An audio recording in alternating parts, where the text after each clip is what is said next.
Good afternoon, all the doctors who joined the session, and a very warm welcome to Dr. B.K. Bhagat sir, who giving us the precious time. So I just want to let you know, Dr. B.K. Bhagat homeopathy के क्षेत्र में सबसे प्रसिद्ध चिकित्सक और शिक्षक में से एक है, जिनके पास 35 वर्षों से अधिक का अनुभव है। उन्होंने वर्ष 2006 में रेपर्टरी में एमडी की पढ़ाई पूरी की और वर्ष 2016 में उन्हें होम्योपैथी के क्षेत्र में उनके योगदान के लिए पटना में सम्मानित किया गया। वह national institute of homoeopathy Kolkata में केस विभाग में प्रोफेसर के रूप में काम कर रहे हैं और रेपर्टरी इनका लक्ष्य होम्योपैथी चिकित्सा के शास्त्रीय अभ्यास के माध्यम से हमारे समुदाय की सेवा कर रहे हैं। अपने कोचिंग सेंटर के माध्यम से वे कुशल डॉक्टरों को तैयार करना जो उनके रास्ते में चल रहे हैं और उनके समुदाय की सेवा करने में मदद। So again, I would like to welcome Dr. B.K. Bhagat sir. Now, sir, you can start your session. Thanks, Dr. Bijan Radharopoulos team for giving me an opportunity to conduct series of webinar till December 2024.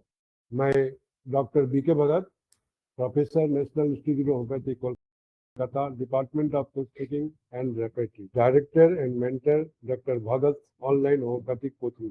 Friends और my dear doctors and students, अब तक हम लोग 3 series of webinar कर चुके हैं। आज की सेमिनार में आप सबको स्वागत है।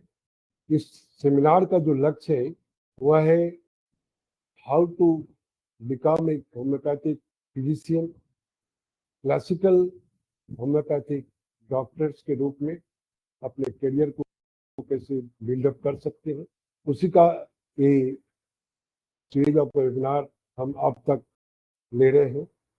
आज का जो टॉपिक है वो प्रैक्टिकल से जुड़ा हुआ, जो बहुत ही इंटरेस्टिंग और जो मेरा लक्ष्य है अपने जीवन का, ये स्टूडेंट्स या डॉक्टर्स जो भी है वो अपने किस प्रकार से वो रेपर्टरी के माध्यम से रूब्रिक और सब रूब्रिक का नॉलेज लेकर के, ज्ञान लेकर के वह अपने फील्ड में एक सिंगल मेडिसिन प्रिस्क्राइबर के रूप में राडारोपस टूल्स को यूज करके सिंगल मेडिसिन में प्रिस्क्राइब करेंगे। ये लक्ष्य लेकर के ही आप लोगों के सामने ये सीरीज दे रहे हैं। ये चौथा वेबिनार है, वह है concept of homeopathic case taking and repertory and it's rubric with sub rubric. अब हम लोग समझेंगे चूंकि रेपर्टरी का सब्जेक्ट जो है वह केस टेकिंग एंड रेपर्टरी के फुल फॉर्म से जाना जाता है।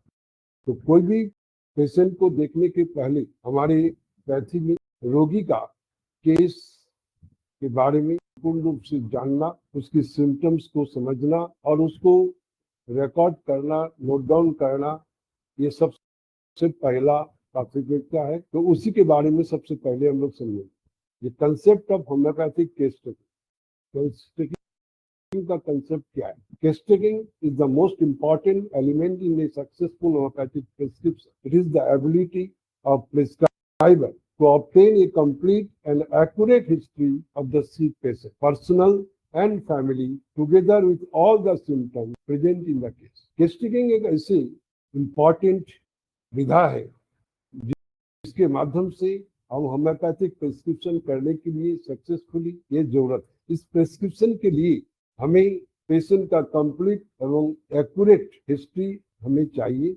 उसकी पर्सनल हो चाहे उसकी फैमिली से हो, चाहे उसकी प्रॉब्लम को लेकर के जो भी वह साइन एंड सिम्टम्स उसके साथ उपलब्ध है, उसके माध्यम से हम केस टेकिंग करके रिकॉर्ड बना करके हम लोग आगे का जो प्रोसेस है उसको हम लोग पूरा करेंगे। आगे का प्रोसेस है हम लोगों का वो केस टेकिंग के माध्यम से हम उसकी सारा साइन एंड सिम्टम्स को लेकर के हम लोग टोटलिटी ऑफ सिम्टम्स बनाते हैं और उसके माध्यम से हम कोशिश करते हैं ये सिंगल मेडिसिन सिमिलिमम मेडिसिन में पहुंचने।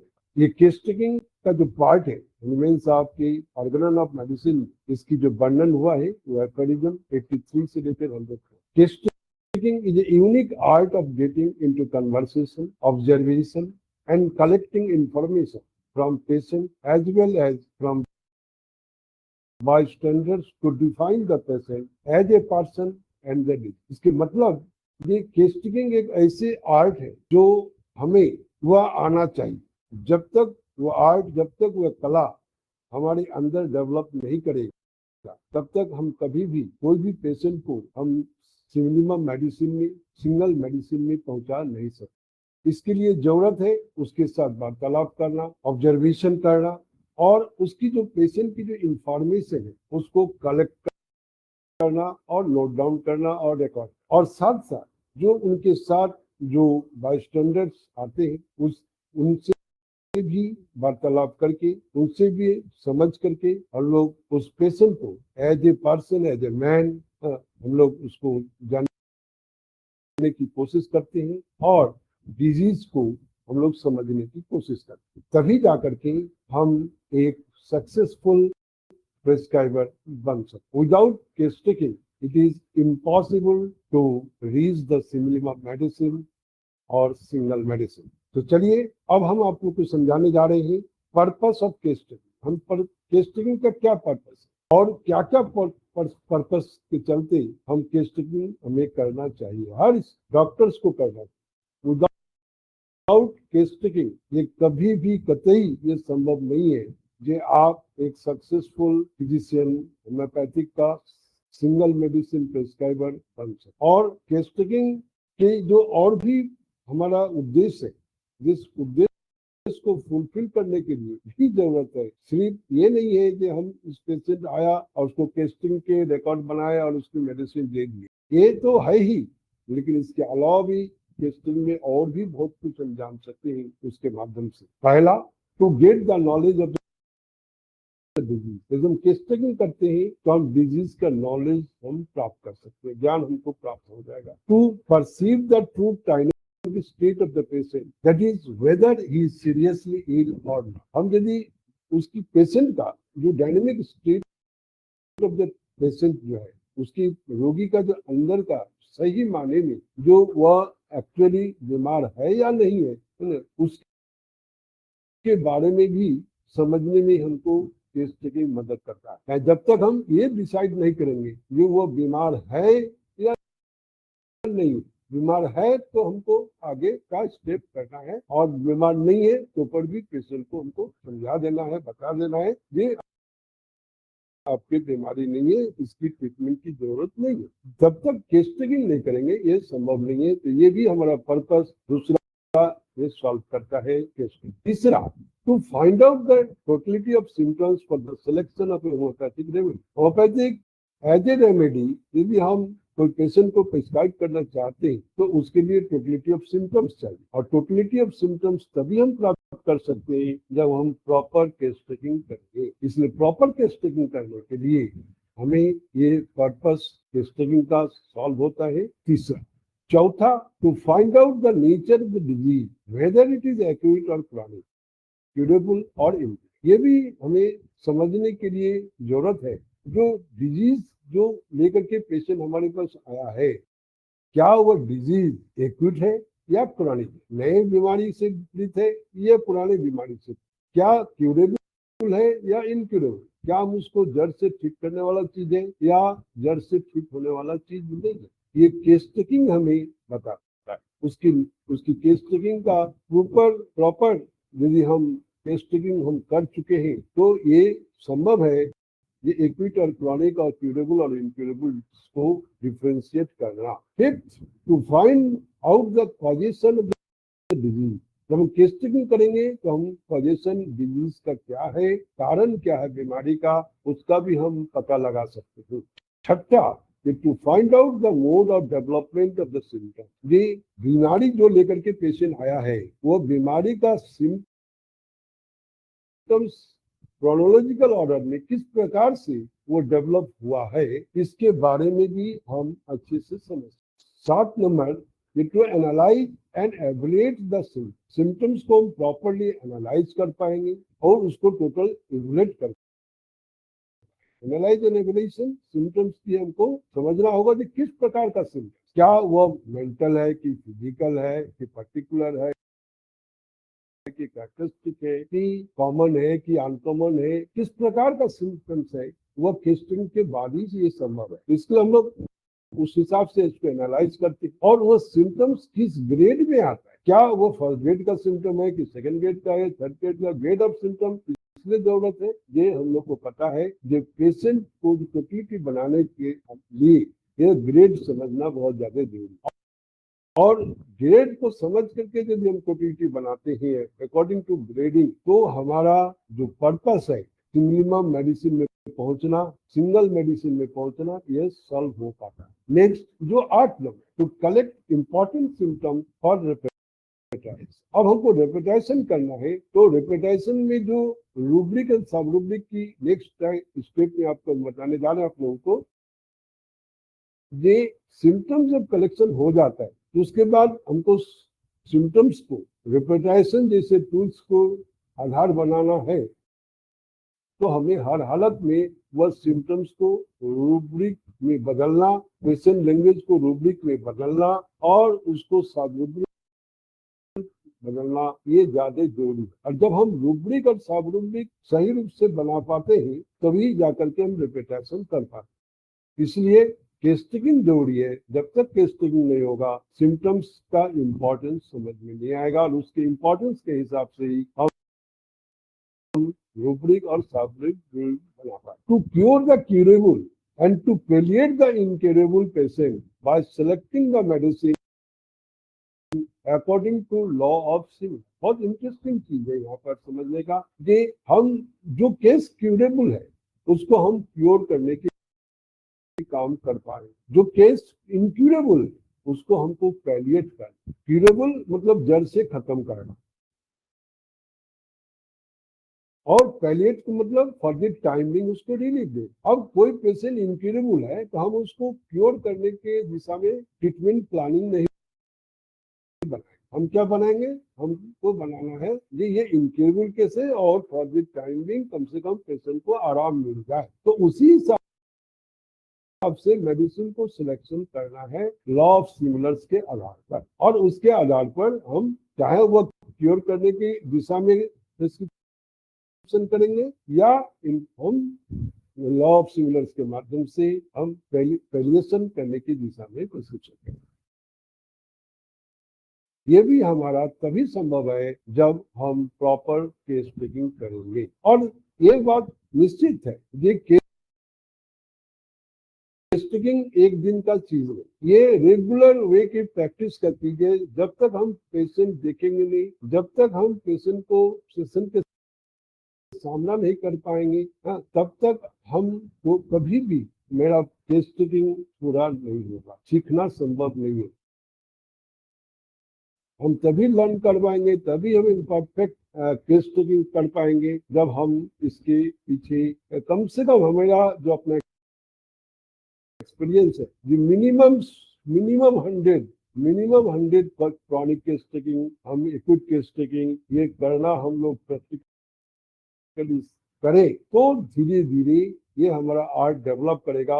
हम जितना बड़ा हम आर्टिस्ट बनना चाहते हैं, ये कलाकार बनना चाहते हैं, अच्छे केस टेकर बनना चाहते हैं, तो हमें बार बार पेशेंट के सामना करना पड़ेगा, पेशेंट के साथ जूझना पड़ेगा, पेशेंट के सिम्टम्स को लेने की कला को सीखना पड़ेगा। और ये कम्प्लीटली प्रैक्टिकल चीज। और मेरा मानना है कि जब तक आप केस टेकिंग प्रॉपर नहीं कर पाए, इतना हूँ आपके पास मैथमेटिक्स का नॉलेज है, लेकिन उसके बावजूद भी आप विदाउट प्रॉपर केस टेकिंग आप कभी भी मेडिसिन में नहीं पहुंच सकते हैं। और मिनिमम मेडिसिन में नहीं पहुंचेंगे तो क्योर का कोई भी संभावना नहीं है। चाहे कितना छोटा से छोटा केस हो, बड़ा से बड़ा केस हो, हर हालत में आपको मिनिमम मेडिसिन पहुंचाने के लिए प्रॉपर केस टेकिंग जरूरी है। Next 10 number, to keep systematic record of the case for guidance, treatment, future reference and report. यदि हम सिस्टमेटिक रिकॉर्ड यदि हम केस टेकिंग के समय रखते हैं तो क्या होगा, हमें वो रिकॉर्ड हम को गाइड करेगा। हाँ, कि कैसे हम केस को आगे केस प्रोसेस करेंगे, कैसे हम केस को देखेंगे, फॉलोअप कैसे करेंगे, उसका ट्रीटमेंट प्लानिंग क्या होगा, उसकी हम यदि ठीक कर देते हैं या नहीं भी ठीक कर पाते हैं, या पैलिएट होता है या क्या होता है, जो भी है वो एज ए रेफरेंस वो हमारे पास रहेगा। हम उसका रिकॉर्ड को देख करके आगे का हम बहुत सारे काम हम कर सकते हैं, समझ सकते हैं, किसी को हम समझा सकते हैं। ये इस केस में हमने ये किया है, इसका ये ट्रीटमेंट दिया, ये हमें इसकी फ्यूचर देखने को मिला, अच्छा बुरा जो भी है हम इस केस टेकिंग के माध्यम से ही सीख सकते हैं। इसलिए रिकॉर्ड बनाना सिस्टमेटिक वे में ये बहुत ज्यादा ही जरूरी है। Regard number two give prognosis, यदि हम केस देख रहे हैं तो वो केस का हर पेशेंट का अटेंडेंस जो बाइस्टैंडर्स आते हैं हम लोग से सवाल करते हैं, ये डॉक्टर साहब ये केस का क्या होगा, आप क्या देख रहे हैं, केस ठीक होने वाला है या नहीं है, इसकी आप की विचार बताइए, आपका ओपिनियन हमको दीजिए। तो उसमें ओपिनियन तभी आप दे पाएंगे जब आपके पास केस रिकॉर्ड है और उसके बारे में, उस डिजीज के बारे में अब पूर्ण रूप से जानकारी हो चुका है। तभी उसकी जो फैट है, उसकी भावी फल है, प्रोग्नोसिस है, ये भविष्य में ये डिजीज ठीक होने वाला है या नहीं होने वाला है या क्या केस है, इसको आप बता सकते हैं। और जब प्रॉपर केस टेकिंग होगा तो 12 नंबर क्लियर कट है, ये भी पर्पस मेरा सॉल्व होता है फॉर नोसोलॉजिकल डायग्नोसिस। यदि हम केस प्रॉपर लिखे हैं, डिजीज के बारे में जान चुके हैं, तो हम हर पेशेंट ये भी जानना चाहता है, हर अटेंडेंस ये भी जानना चाहता है कि बीमारी हुआ तो क्या हो। तो हम प्रॉपर केस टेकिंग हमारे पास रहेगा तो निश्चित रूप से हम एज ए फिजिशियन पेशेंट को आश्वस्त कर सकते हैं, विश्वास दिला सकते हैं ये आपकी ये बीमारी आपको हुआ है। Next 13 number for proper case processing, case लिखने के बाद हमको केस को कैसे प्रोसेस करना है, उस प्रोसेस को हम तभी कर पाएंगे जब मेरे पास केस है। और प्रोसेस करने के लिए जो एनालाइज करना, सिम्टम्स को एवलेट करना, उसके बाद पेशेंट की लैंग्वेज को रूब्रिक में बदलना, फिर इसको टोटलिटी बनाना, रूब्रिक कौन सा कंसीडर करेंगे नहीं करेंगे, है ना, वह फिर फ्यूचर में और क्या आगे करने जा रहे हैं, वो सारा का सारा प्रोसेस हमको टेस्टिंग ही एक मत गाइड करता है। टेस्टिंग यदि नहीं है, कल्पना कीजिए कि हम टेस्टिंग नहीं किए हैं, कोई पेशेंट को मेडिसिन आप दे चुके हैं, दे दिए हैं, तो उससे ना आपका कोई भविष्य में आप कुछ पेशेंट के फ्यूचर में कुछ बता सकते हैं। पेशेंट जो जानना चाह रहा है आप तो बता ही नहीं सकते। और सबसे सवाल ये आप खुद भी उस केस के बारे में पूर्ण रूप से ज्ञान प्राप्त नहीं होगा। इसलिए ये भी इसलिए केस टेकिंग बहुत ही इंपॉर्टेंट चीज है। 14 नंबर फॉर प्रॉपर फॉलोअप, जो केस में हम मेडिसिन दे दिया पेशेंट को, और पेशेंट मेडिसिन देने के बाद हम लोग बुलाते हैं, कॉल करते हैं कि ठीक है आप 15 दिन के बाद, 1 महीना के बाद आप आइए, आकर के हमको बताइए आपका पोजीशन क्या है, हम आपकी तकलीफ क्या है, अच्छा है बुरा है, जो है आप हमको आके बताइए। तो जब पेशेंट आता है तो हम प्रॉपरली, यदि हमारे पास केस टेकिंग नहीं रहेगा, रिकॉर्ड नहीं रहेगा, तो पेशेंट जो भी आकर के बताएगा ये कभी भी हम प्रॉपर उसकी जवाब नहीं दे सकते।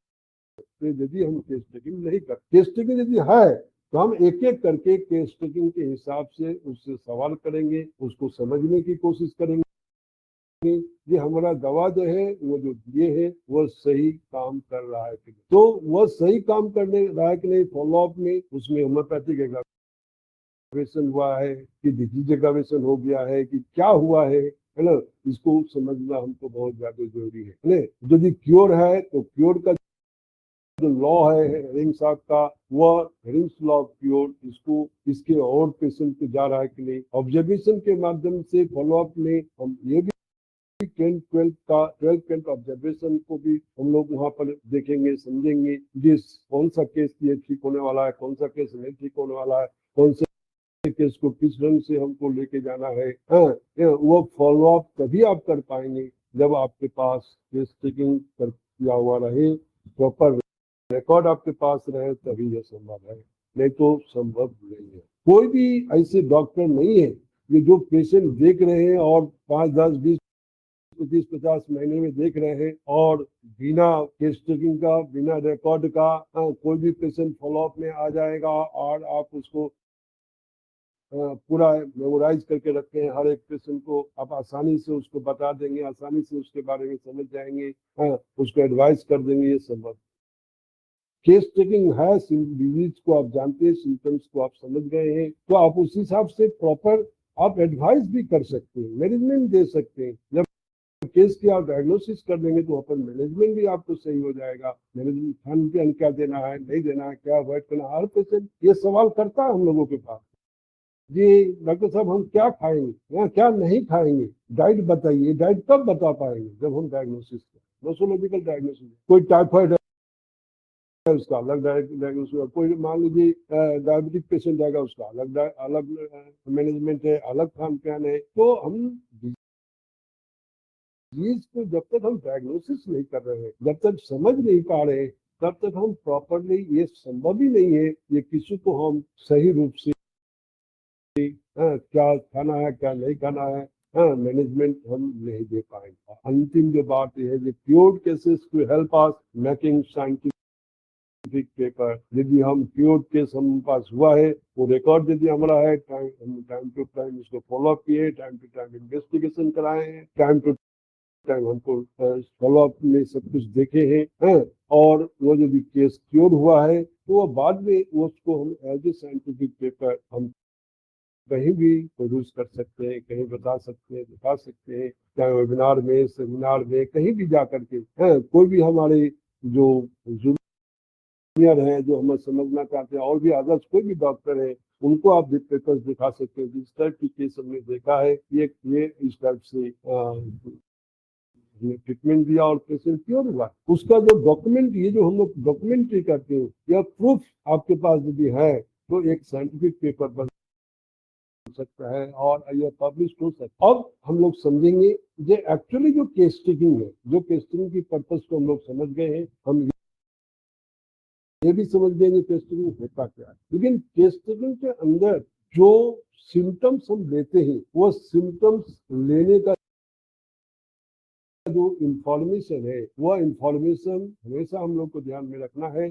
3 इंफॉर्मेशन जगह है जहां से हम ले सकते हैं, वो सोर्स है हमारा। पहला सोर्स है जो पेशेंट सफरर है, जो पेशेंट खुद वह अपना बता सकता है अपने प्रॉब्लम। दूसरा बाय स्टैंडर्ड, जो उनके साथ नजदीकी है, जो उनको बहुत जानते हैं, जो उसको लेकर के आए हैं, उनके बारे में जानते हैं, समझते हैं, है ना, तो उनसे हमको बहुत सारे ऐसे सिम्टम्स है जो पेशेंट खुद नहीं बताता है, हमेशा उसके नजदीकी व्यक्ति विशेष बताता है। उसकी जो उसके व्यक्ति विशेष जो है उसके बारे में जानते हैं, as a man, as a patient, है ना, तो एक व्यक्ति विशेष, एज ए इंडिविजुअल,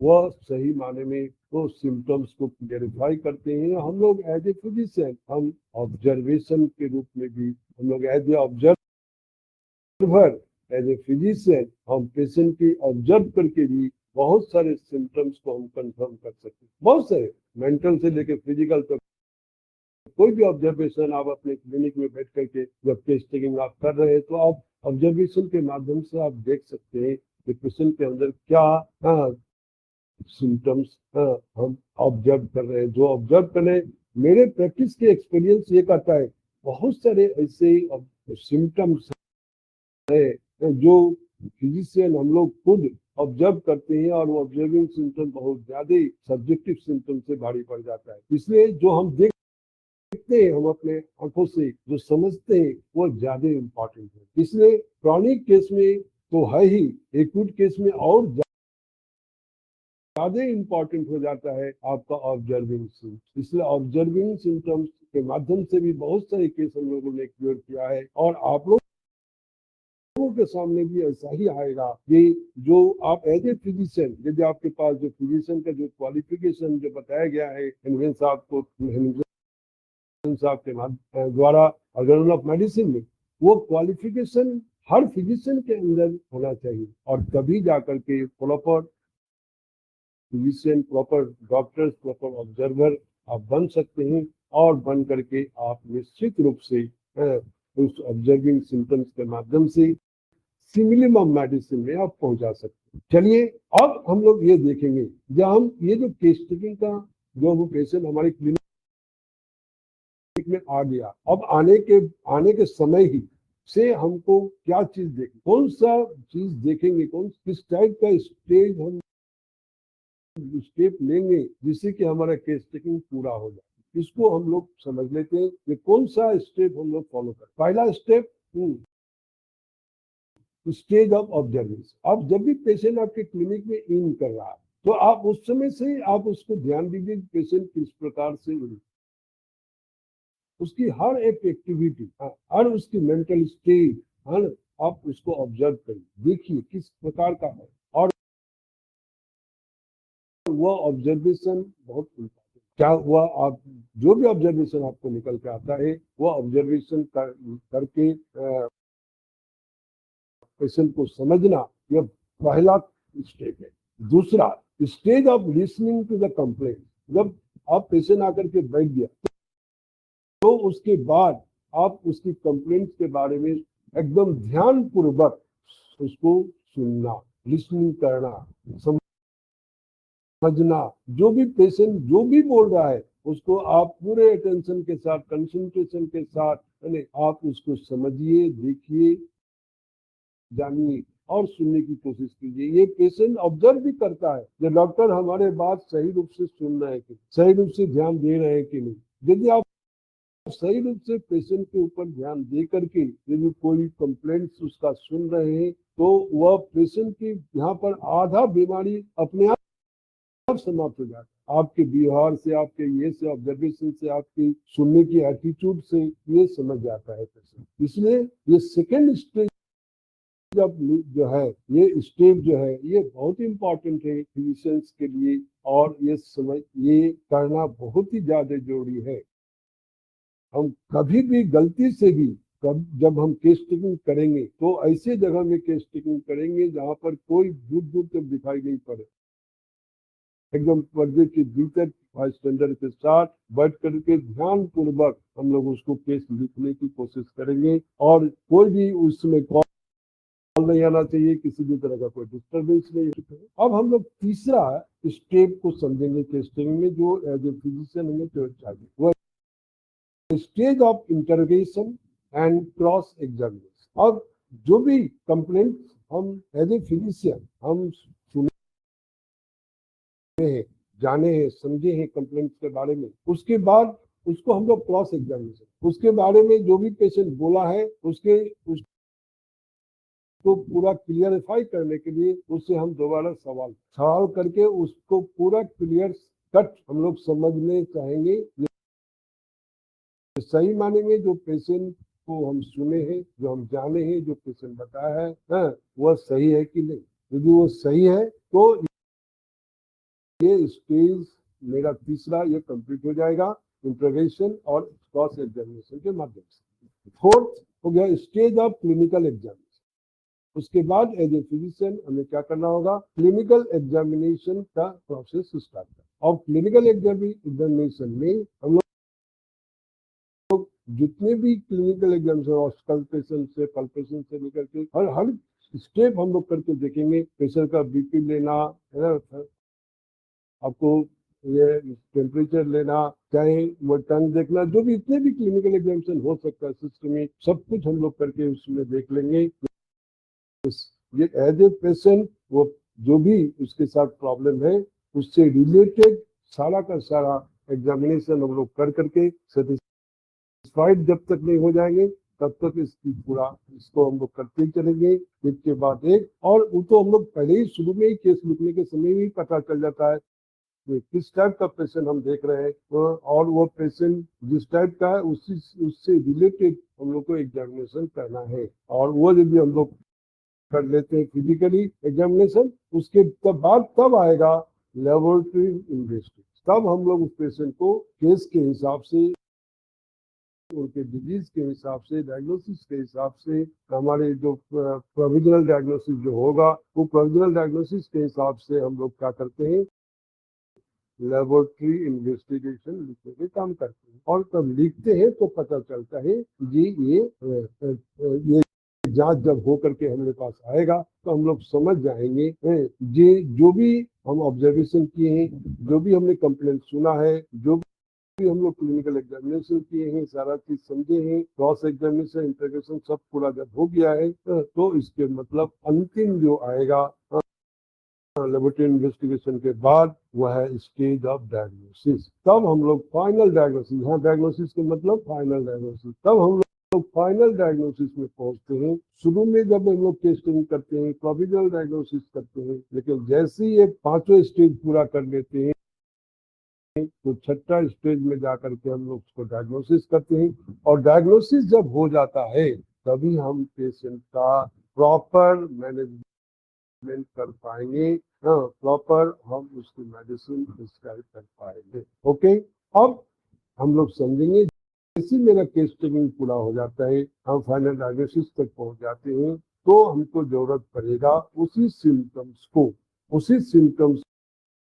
को रेपेटाइजेशन के माध्यम से हमको ट्रीटमेंट करना है। तो रेपेटरी की कंसेप्ट को भी समझना ज्यादा जरूरी। जब तक हम रेपेटरी कंसेप्ट हमारा क्लियर नहीं होगा तब तक हम कभी भी इस टूल्स की यूज नहीं कर पाएंगे। इस टूल्स फाइनल नहीं है, ये फाइनल मेडिसिन सिलेक्शन के लिए ये टूल्स नहीं है। ये टूल्स क्या है? एक ऐसा औजार है, ऐसा टूल्स है जिसके माध्यम से हम ज्यादा से ज्यादा मेडिसिन की जगह हम लोग कम से कम मेडिसिन में ला करके हमको हमारे सामने उसकी रेपेटल रिजल्ट देने का काम करता है कि कम मेडिसिन में हम इस पेशेंट के बारे में, इसके तकलीफ के बारे में हम सोच सकते हैं। उसके लिए ये रेपेटरी है।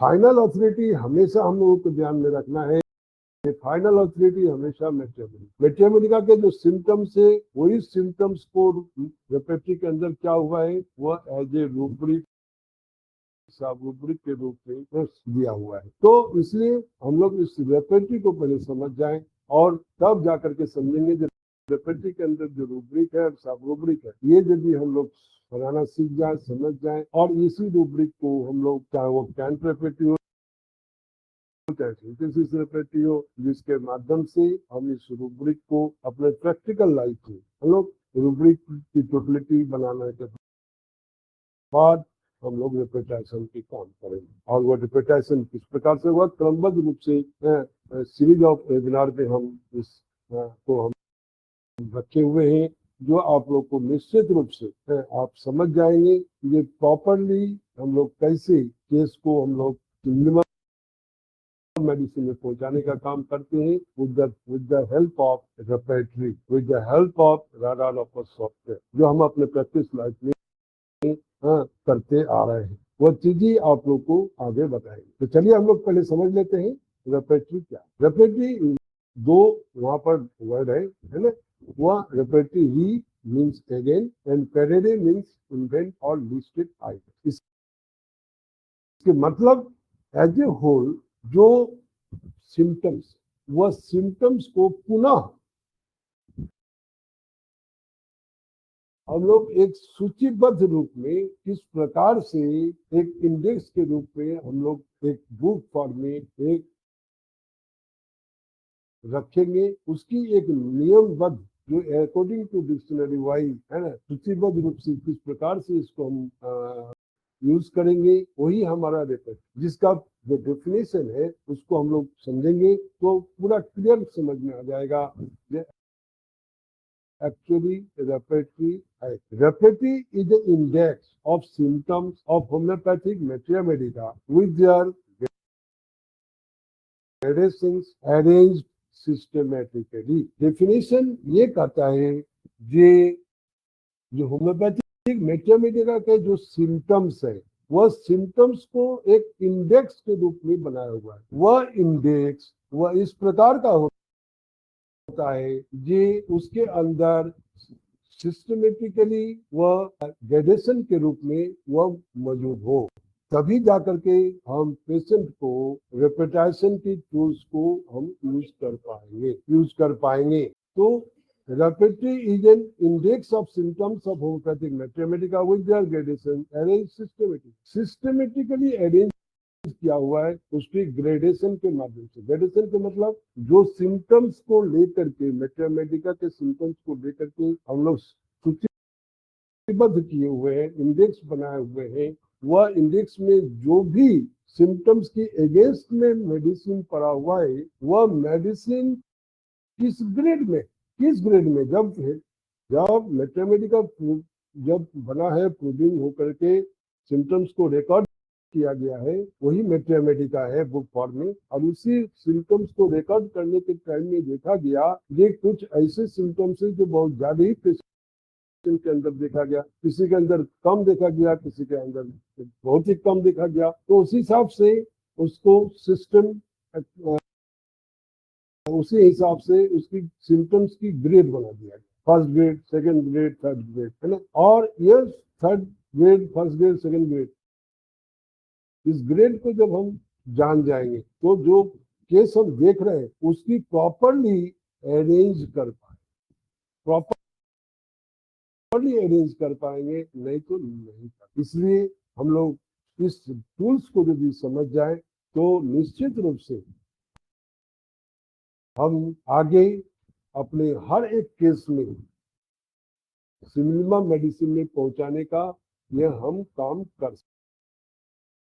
आफ्टर रेपेट्रियल रिजल्ट जो भी मेडिसिन हमारे सामने आता है, वह मेडिसिन को प्रॉपरली हम लोग कैसे उस मेडिसिन को हम लोग लीडिंग क्वेश्चन करके सिमिलिमा मेडिसिन में पहुंचाने के लिए हम लोग पेशेंट से सवाल करते हैं। उस वक्त ऐसे वह सवाल वह सामने जो मेडिसिन दिखा रहा है उसी मेडिसिन के तहत जो मेन कैरेक्टरिस्टिक सिम्टम्स है, जो मेंटल से लेकर फिजिकल तक जो पिक्युलियर अनकॉमन सिम्टम्स है, तो वह सिम्टम्स को पेशेंट के साथ फिर सवाल करके हम लोग कंफर्म कर लेते हैं कि किस मेडिसिन के साथ ज्यादा सिमिलिमम जाता है। ये नहीं है जो आफ्टर रेपेट्रियल रिजल्ट किसी पेशेंट को हम जो 1 नंबर में मेडिसिन आ जाएगा उसी को दे देंगे, 2 नंबर में आएगा उसके बाद हम दे देंगे, ऐसा नहीं है। वह 5-7 मेडिसिन जो प्रॉपरली सामने दिखाएगा। हर एक मेडिसिन को प्रिस्क्राइब करने से पहले पेशेंट के साथ हम लोग लीडिंग क्वेश्चन करेंगे और वो क्वेश्चन करने के बाद जा करके हम कंफर्म करेंगे कि सही माने में किस मेडिसिन का पेशेंट है, और तभी जा करके हम उस मेडिसिन को प्रिस्क्राइब करें। लाभ ये है स्कूल से जुड़ने से, ये रेपेट्री जैसा टूल्स को इन्वेंशन करने के पीछे हेनिमैन साहब का सबसे पहला सोच था।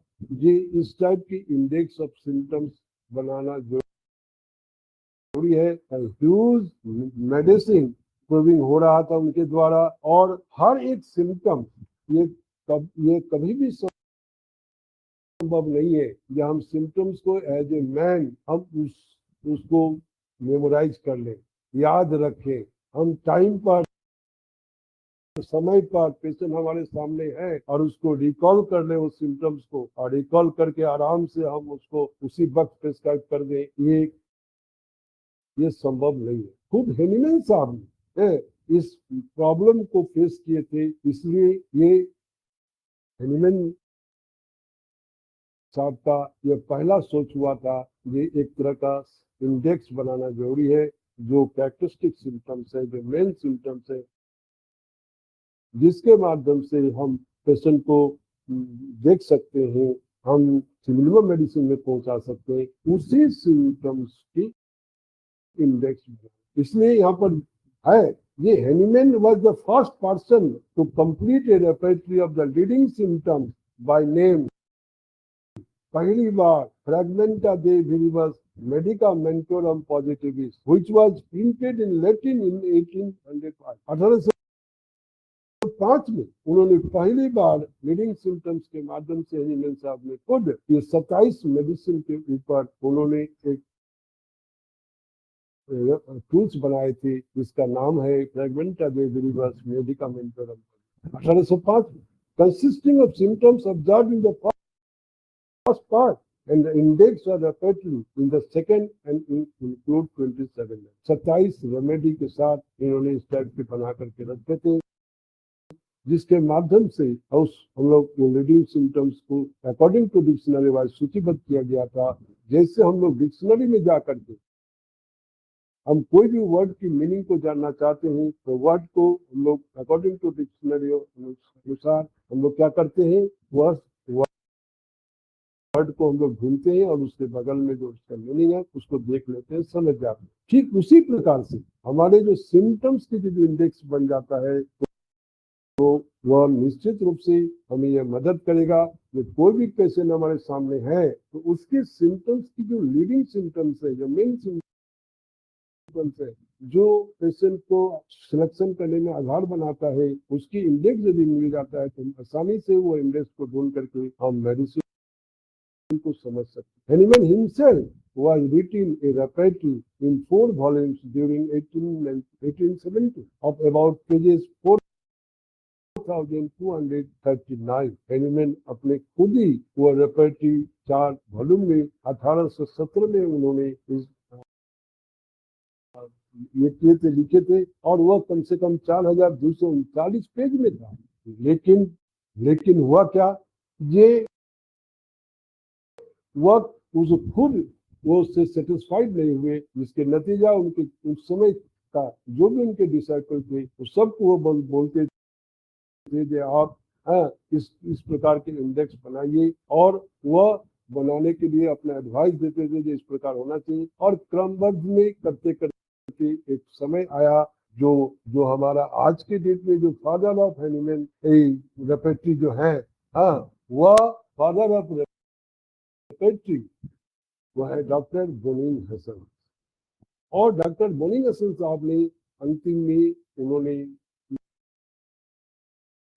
1832 में जाकर के उन्होंने पहली बार बुक फॉर्मेट प्रिंटेड हुआ और उनके नाम पर ही रेपर्टरी बुक्स का जनक के रूप में जाना जाता है। तो होम्योपैथी की रेपर्टरी का जो सही माने में जो इम्पोर्टेंस है, वह इम्पोर्टेंस बहुत ही ज्यादा इसलिए है, ये सबसे पहला पॉइंट वही है जो सिम्टम्स बहुत ही सिम्टम्स हर मेडिसिन के साथ जुड़ा हुआ है और हर सिम्टम्स कुछ न कुछ मेडिसिन के साथ बहुत ही नजदीकी होता है। और जब नजदीकी होता है तो डिफ्रेंशिएट करना बहुत मुश्किल हो जाता है। वह हमारे उतने मेमोरी की कैपेसिटी नहीं है कोई भी मैन का जो वो सही माने में वो सिंगल मेडिसिन में उस समय पहुंच जाए। तो ये हमारा टूल्स जो है हमें मदद करता है और वह टूल्स मदद करता है as a rubric and as a sub rubric. तो ये as a rubric and sub rubric ये यदि हम समझना चाहते हैं तो वह आज ही हम आपको समझाने की कोशिश करेंगे कि किस प्रकार से रूब्रिक पेशेंट लैंग्वेज को हम लोग रूब्रिक में बदलते हैं और सब रूब्रिक में बदलते हैं। ये आर्ट, ये कला यदि हमें आ जाए तो हम लोग को सिर्फ एक ही चीज जानना पड़ेगा, ये हर रेपर्टरी का हम लोग प्लान एंड कंस्ट्रक्शन को समझ जाएं। और जैसे हम लोग प्लान एंड कंस्ट्रक्शन को समझ जाएंगे तो रूब्रिक और सब रूब्रिक यदि हम लोग फॉर्म करना सीख गए हैं, रूब्रिक को हंटिंग करना तब हम शुरू कर देंगे और तब हम लोग हर रेपर्टरी का हम लोग रूब्रिक हंटिंग करके उस रेपर्टरी के बारे में कहाँ पर किस चैप्टर में किस प्रकार से वो रूब्रिक सब रूब्रिक पढ़ा हुआ है ये हम समझ पाएंगे। और जब ये समझ पाएंगे तो हम मैनुअली हो और चाहे हम सॉफ्टवेयर के माध्यम से हो, हम उस रूब्रिक एंड सब रूब्रिक को प्रॉपर यूज कर पाएंगे और उसके माध्यम से हम रिपीटेशन कर पाएंगे। इसलिए ये जरूरी है हमें ये रूब्रिक और सब रूब्रिक को समझना। तो रूब्रिक और सब रूब्रिक को जिनको समझना है तो हम लोग कैसे समझेंगे उसके बारे में अब हम आप लोग को समझाने जा रहे हैं। यहाँ पर जो देख रहे हैं conversion of patient language into rubric, यहाँ पर 6 ऐसे लैंग्वेज है जो पेशेंट का लैंग्वेज है। इस लैंग्वेज लैंग्वेज को हम लोग कैसे रूब्रिक और सब रूब्रिक के बताए कन्वर्ट करते हैं, वो हम अभी आप लोग को बताने जा रहे हैं। ध्यान पूर्वक आप देखिएगा, समझने की कोशिश कीजिए, और कोई भी सवाल होगा तो मेरे सेमिनार वेबिनार समाप्त होने के बाद आप हमसे सवाल कर सकते हैं। रूब्रिक का मतलब ही होता है, रूब्रिक एक मतलब हो गया, रूब्रिका एक लैटिन वर्ड है जिसका मतलब होता है हेडिंग। हेडिंग के मतलब क्या? हेडिंग के मतलब होता है जो पेशेंट जब आपके सामने आएगा तो अपने बारे में जो भी तकलीफ बताएगा, वो तकलीफ का जो फोकस है, जो एम्फेसिस है, जो जोर डालता है जिस पर, वह रूब्रिक कहलाएगा, वही हेडिंग होगा। जैसे हम लोग पेपर में देखते हैं ना, ये पेपर में कोई भी हम लोग न्यूज पढ़ते हैं तो उसमें काला अक्षर में पहले हेडिंग आता है, और उसके हेडिंग के नीचे जो भी है वो बाद में हम लोग देखते हैं, लेकिन हेडिंग से इतना समझ में आ जाता है कि उसके नीचे जो कुछ भी लिखा हुआ है वह हेडिंग से ही जुड़ा हुआ है। इसलिए वह हेडिंग समझना पहले जरूरी है। तो हेडिंग समझने के लिए यही तरीका है जो अभी हम बताने जा रहे हैं। जो पेशेंट की लैंग्वेज जब आप देखेंगे तो उसमें देखेंगे कि पेशेंट की फोकस कहाँ पर है, सबसे ज्यादा एम्फेसिस कहाँ पर दे रहा है, सबसे ज्यादा जोर कहाँ पर डाल रहा है, जिस चीज पर वो जोर डाल रहा है वही उसकी रूब्रिक कहलाएगा। और सब रूब्रिक किसको कहेंगे? तो सब रूब्रिक कहते हैं modifying the rubric. Modifying the rubric का मतलब जो फोकस किया है वह फोकस किस विशेषता के साथ, किस विशेषता के साथ वो प्रॉब्लम बता रहा है, जो विशेषता है वही सब रूब्रिक है। जैसे पहला एक एग्जांपल से 6 एग्जांपल दिखाएंगे तो आपको समझ में धीरे धीरे आ जाएगा जो हम बोलना चाह रहे हैं। रोगी को मीठा खाने का मन करता है, तो पेशेंट आकर के बोला, आपने सवाल किया है, अच्छा बताइए आपको क्या खाने का मन करता है? तो रोगी बोलता है डॉक्टर साहब मुझको मीठा खाने का मन करता है। तो पेशेंट का फोकस किस पर है? जो खाने का मन है वो किस पर मन है, जिस चीज पर वो फोकस कर रहा है, जिस पर इम्फेसिस कर रहा है, जिस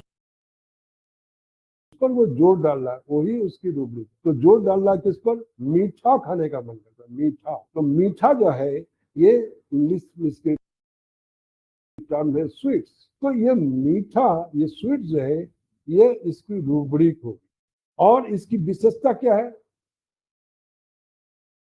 विशेषता क्या है? जो उसको इच्छा करता है, मन करता है, मन है ना, डिजायर होता है इसके अंदर, है ना, विल, इच्छा होता है, डिजायर होता है जब उसको मीठा खाएंगे। तो इसके मतलब हो गया जो पेशेंट का जो मन करता है ना, इच्छा, डिजायर, ये उसकी आपको सब रूब्रिक। तो हम लोग डिजायर में चले जाएंगे।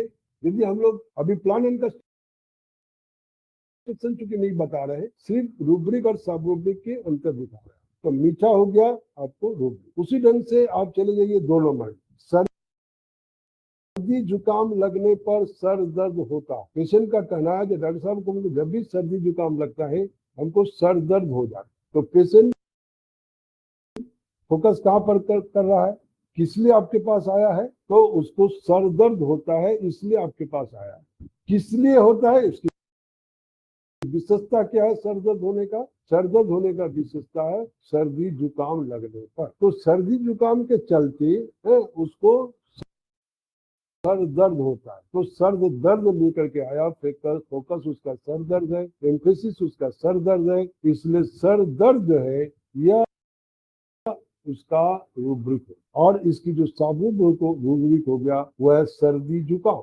तो सर्दी जुकाम उसकी सब रूब्रिक विशेषता, और जो फोकस है सर दर्द, ये हो गया उसकी रूब्रिक। तीसरा चीज देखिए, ठंड लगने के बाद बुखार आ गया है।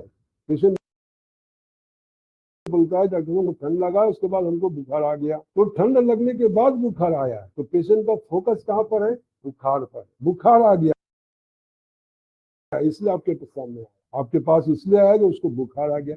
किस लिए आया? ठंड लगने पर।